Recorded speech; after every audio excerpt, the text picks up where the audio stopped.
bonsoir. Bonsoir. Bonsoir. Et merci d'être avec nous. Il y a eu beaucoup de fougue dans cette émission avec nos deux premiers invités. J'ai l'impression que, même si vous êtes déterminés dans vos convictions, ce sera peut-être un peu plus rond avec vous, je ne sais pas. Mais moi, je suis candidat à l'élection présidentielle. Et le président de la République, il a pour premier devoir d'être l'arbitre. Il exerce par son arbitrage le fonctionnement régulier des pouvoirs publics. Vous voyez, et peut-être que vous vous situez déjà un peu au-dessus de la mêlée. C'est le rôle du président de la République. C'est pas un Premier ministre, c'est pas un chef de parti, un chef de gouvernement.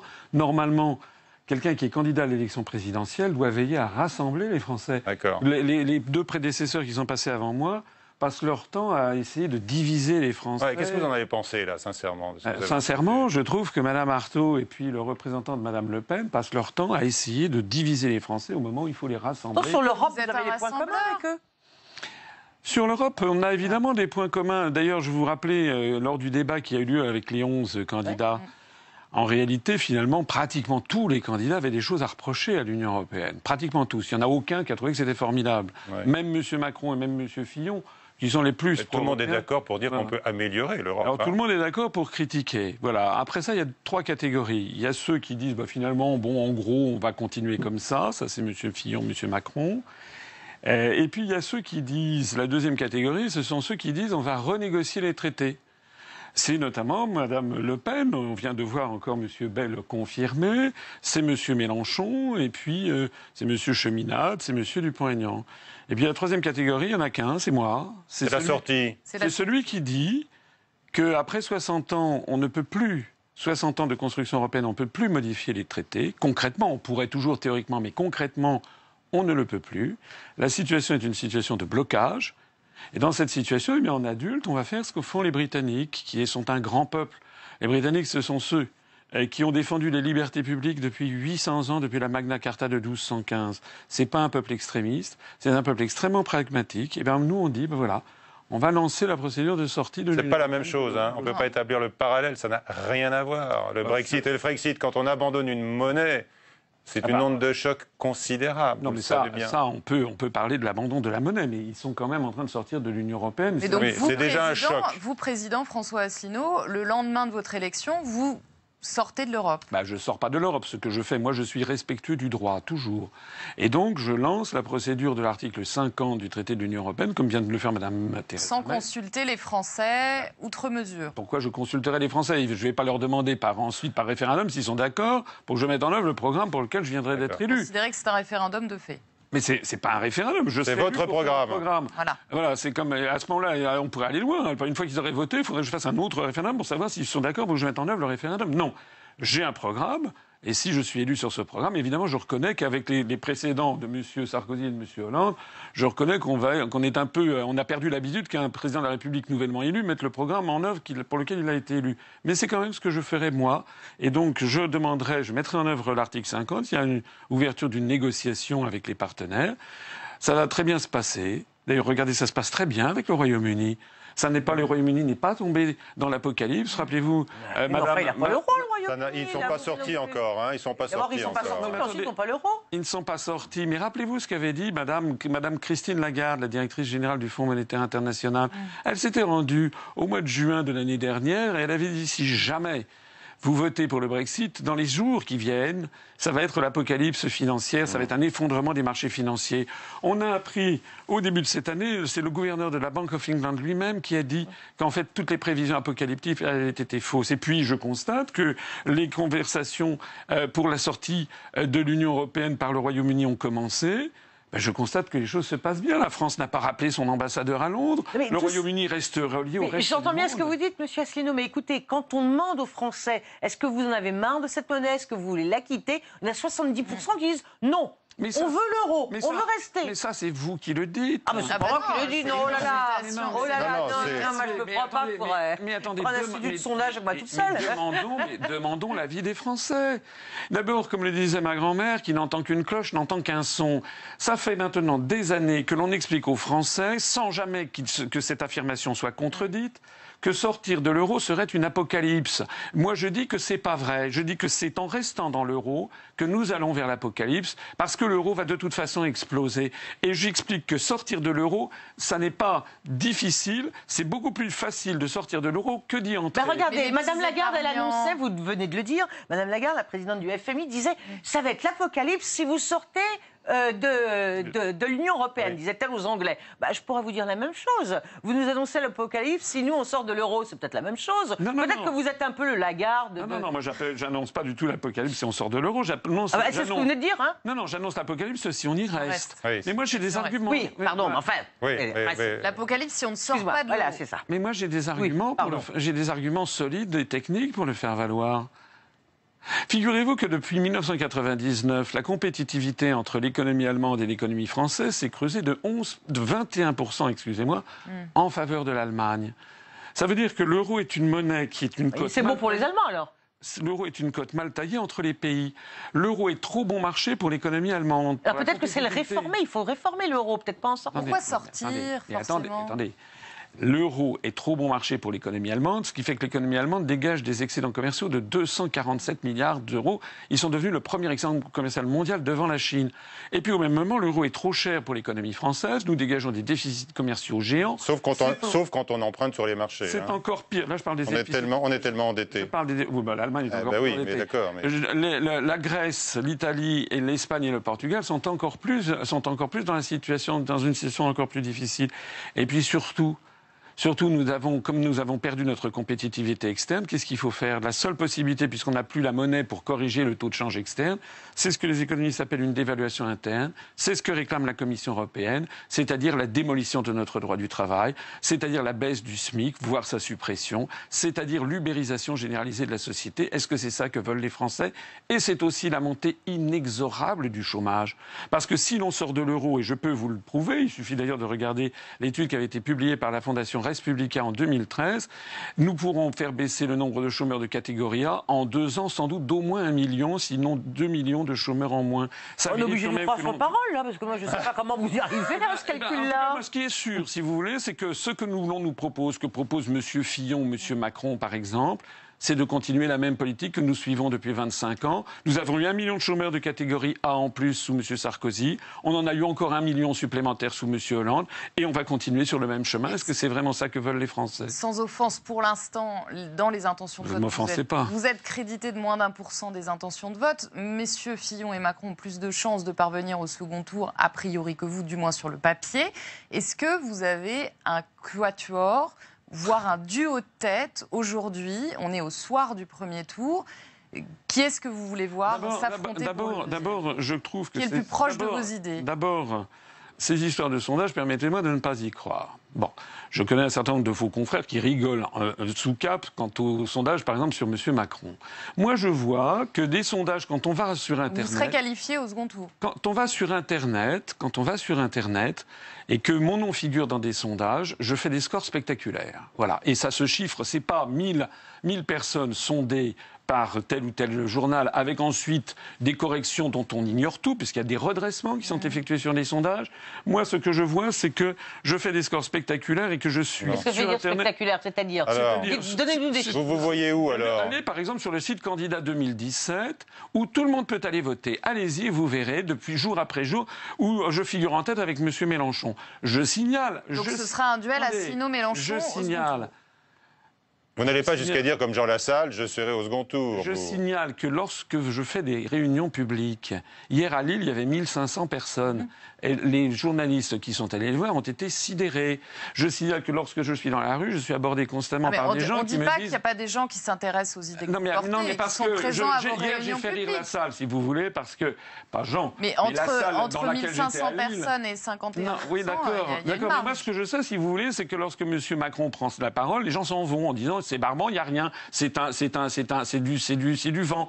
Moi, ce que je vois, c'est que les gens sont dans une ferveur extraordinaire quand je fais des conférences et quand je fais mes meetings. Voilà ce qui est la vérité. Alors moi, je ne préjuge pas des sondages. Ce que je sais, c'est que c'est extrêmement pervers que de mettre dans la tête des gens qu'il y aurait forcément 4 candidats qui seraient nécessairement élus, parce qu'il y a effectivement des Français qui vont se dire « Ah, je voterai bien pour Asselineau, mais de toute façon, j'ai entendu sur tel ou tel média qui n'a aucune chance, donc c'est un pis-aller, je vais voter pour un autre. » La réalité...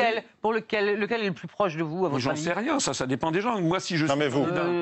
Mais si je suis candidat, c'est parce que je suis le seul à proposer ce que je propose. Ah oui, quand on vous écoute, écoutez, j'ai l'impression que c'est un peu vous et les nuls.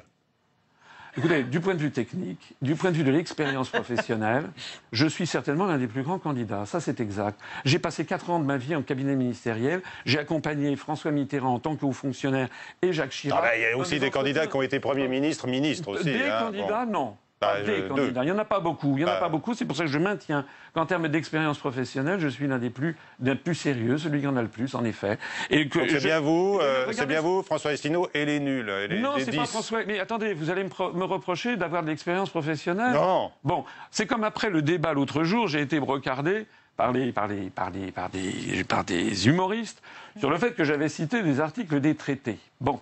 Eh bien, figurez-vous... Pas encore. Si vous avez cité l'article 50 pour la sortie. Mais c'est tout, là. Vous vous êtes retenu. Vous êtes sur la retenue, désormais. Les humoristes ont un poids sur vous, monsieur Asselineau. J'ai cité plusieurs articles. Mais quand vous montez à bord d'un avion, vous préférez que le commandant de bord, il sache comment fonctionne l'avion, il connaisse le code de pilotage ou que ce soit un novice? Ils sont incompétents pour vous, les autres candidats? Écoutez, ce sont des gens, je suis désolé, il y a beaucoup de candidats qui n'ont aucune expérience professionnelle, qui ne savent pas de quoi ils parlent. Par exemple, sur l'euro. Normalement, nous serions dans une vraie démocratie, on aurait réuni tous les candidats, et puis on aurait parlé de l'euro, mais de façon approfondie, parce que c'est un sujet extrêmement technique, qui nécessite en effet qu'on s'y arrête. Malheureusement, on a un système avec extrêmement superficiel. Alors il y en a qui font des spectacles, qui font des shows, et puis on laisse entendre aux gens, on fait des promesses de Père Noël, et puis voilà. Mais le problème, c'est que une fois que les flonflons se sont arrêtés, les traités restent. Et les clauses des traités restent. Lorsque M. Mélenchon, par exemple, fait des promesses dans tous les sens, il y a là 80% de ces promesses qui sont inapplicables dans le cadre des traités de l'Union européenne, qu'il ne veut pas dénoncer. Il propose simplement de les renégocier. Donc, au bout du compte, si les Français se font avoir une nouvelle fois, s'ils élisent un Tsipras français, dans 6 mois, dans 1 an, la France sera ingouvernable parce que les Français se seront dit « mince, on a encore une fois élu quelqu'un qui s'est moqué de nous ». Moi, ce qui fait mon succès dans la rue et dans les meetings, je reconnais que pas dans les sondages officiels, mais dans la rue, dans les meetings et sur Internet, ce qui fait mon succès, c'est que les Français reconnaissent que je suis quelqu'un de sincère, d'honnête, de compétent, excusez-moi de le souligner, et qui leur dit le fond des choses, et ça, les gens apprécient beaucoup. Vous tirez déjà beaucoup de satisfaction personnelle de cette campagne. Non, c'est pas une satisfaction personnelle, c'est que ça me permet en effet de faire connaître notre mouvement, qui, j'en profite d'ailleurs pour vous le dire, vient de dépasser les 24 000 adhérents. L'Union populaire républicaine, je crois, et je m'excuse que nous ne l'avons pas encore cité jusqu'à présent. Vous dites qu'on est un peu colonisé par les États-Unis, ici en Europe, c'est bien cela, vous savez, monsieur Asselineau, mais aujourd'hui... C'était exactement l'adjectif et le verbe utilisé par Charles de Gaulle. Oui. Il disait ça à Alain Perfit en disant le problème qu'il y a maintenant en Europe, après avoir accordé leur indépendance à nos colonies, c'est que nous allons nous-mêmes réclamer notre indépendance. Oui, mais alors heureusement aujourd'hui que l'Union européenne se dresse dans son ensemble pour résister aux assauts de Donald Trump, qui peut-être aimerait nous voir disparaître. Non, mais écoutez, qu'est-ce que c'est que cette histoire? L'Union européenne est placée... la France seule aurait un peu de mal à peser contre les États-Unis, non? Ah, vous croyez, parce que vous croyez que l'Union européenne pèse contre les États-Unis? L'Union européenne est placée par l'article 42, je suis désolé, du traité de l'Union européenne. Oui, mais c'est vrai, mais... Bah oui. Eh oui, je connais mes dossiers, excusez-moi. Oui. Ah, ça, je crois que tout le monde le sait. C'est placé par l'article 4. Mais oui, mais si vous préférez des ignorants, c'est votre problème. Mais vous savez, les Français préfèrent les gens qui savent de quoi ils parlent. Nous sommes placés par l'article 42 du traité de l'Union européenne sous la tutelle de l'OTAN. Or, l'OTAN est dirigée depuis Washington. La meilleure preuve, c'est que pour sortir de l'OTAN, je me suis renseigné, c'est l'article 13 du traité de l'Atlantique Nord, il faut écrire au gouvernement des États-Unis d'Amérique à la Maison-Blanche. Donc ne venez pas me dire que l'Union européenne sert de contrepoids aux États-Unis d'Amérique. C'est le contraire qui est vrai. La France est devenue désormais l'un des satellites de Washington. C'est d'ailleurs perçu comme tel par les Français et par le monde entier, vous savez. Nadège. Alors, oui, non, mais même si les sondages ne disent pas la vérité, comme vous nous dites, pourquoi il reste quand même qu'il y a une tendance et que vous serez probablement pas, je ne veux pas me fâcher avec vous, surtout Monsieur Asselineau, mais vous serez probablement pas notre prochain président de la République. Il ne l'a pas prétendu. Or, vous avez une expertise, ça tout le monde le reconnaît, sur l'euro, sur l'Europe. Pourquoi est-ce que vous alliez pas avec un candidat qui, lui, a des chances d'être président de la République? Vous pourriez peser peut-être davantage que vous ne le faites aujourd'hui en étant un candidat crédité de 0,5, 1, bon, allez, même 3%. Madame, je ne fais pas de la politique comme on fait, c'est pas de la politique aérie. La politique, c'est si on veut faire avancer ses idées. Laissez-moi répondre.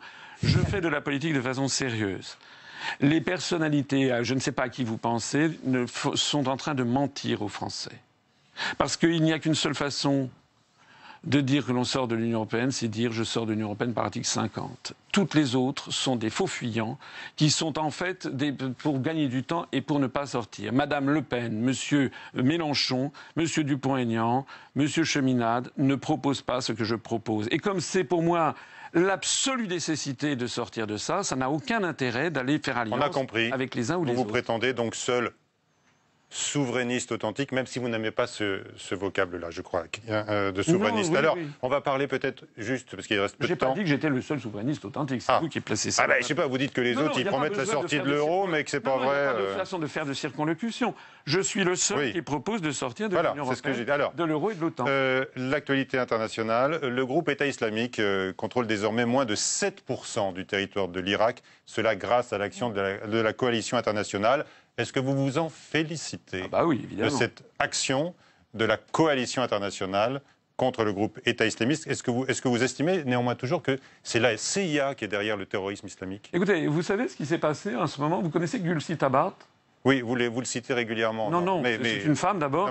C'est une démocrate, c'est une représentante démocrate aux États-Unis, et qui, avec 8 autres représentants, démocrates ou républicains, a déposé un projet de loi pour demander que les États-Unis cessent de financer le terrorisme, notamment Daesh et l'État islamique. Donc allez vous en renseigner à la Chambre des représentants. Donc vous dites aujourd'hui que les États-Unis financent Daesh et l'État islamique? Je dis que là-dedans, d'abord je ne suis pas seul à dire qu'il y a des financements bizarres qui sont arrivés.